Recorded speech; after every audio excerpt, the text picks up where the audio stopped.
Sudah 3 tahun terakhir ini, Arik Ahmad Fauzi memilih untuk melanjutkan pendidikan agama di Pondok Pesantren Al-Hikam, Depok, Jawa Barat, sembari kuliah di jurusan Teknik Mesin Universitas Indonesia.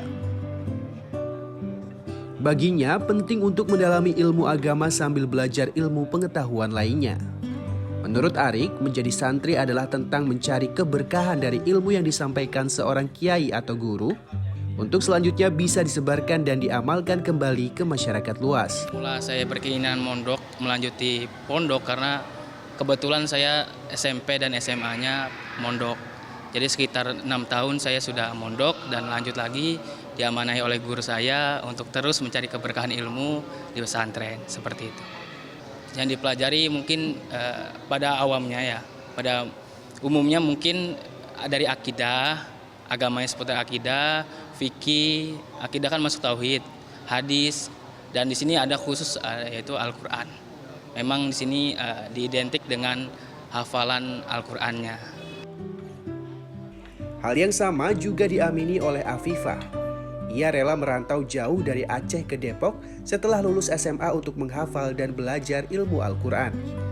Ia tak ragu meski harus tinggal bersama di bawah satu atap dengan banyak orang. Itu merupakan suatu dasar ya, agama. Apalagi kita yang notabene-nya misalnya beragama Islam, pasti kita membutuhkan ilmu. Sholat saja kita kalau misalnya beramal tanpa ilmu itu sama aja gitu, nggak ada nilainya gitu. Jadi kita perlu berilmu, setidaknya untuk diri kita sendiri, seperti itu. Pesantren telah menjadi simpul penting dalam perjalanan sejarah bangsa Indonesia. Sejumlah tokoh bangsa lahir dari balik dinding-dinding pesantren. Sebut saja Kiai Haji Ahmad Dahlan, Kiai Haji Hashim Asy'ari, Kiai Haji Wahid Hashim, dan Presiden Indonesia keempat Abdurrahman Wahid. Berbeda dengan lembaga pendidikan formal, pesantren memiliki kekhasan tersendiri. Sosok kiai menjadi sentral dan sangat dihormati di kalangan para santri. Pesantren juga menjadi rujukan dalam persoalan sosial dan berperan membangun kultur di tengah masyarakat tempat ia berdiri.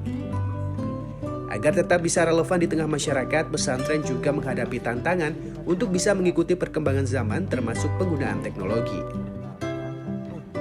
Ya, kaidah fikih itu pernah punya suatu kaidah bahwa al-muhafadzatu 'alal qadimis shalih wal akhdhu bil jadidil aslah.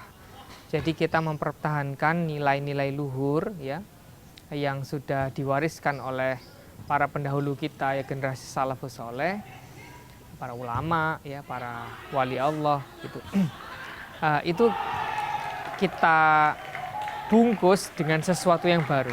Jadi secara substansinya sama, tetapi aksesorisnya ya atau formatnya, metodenya mengikuti perkembangan zaman.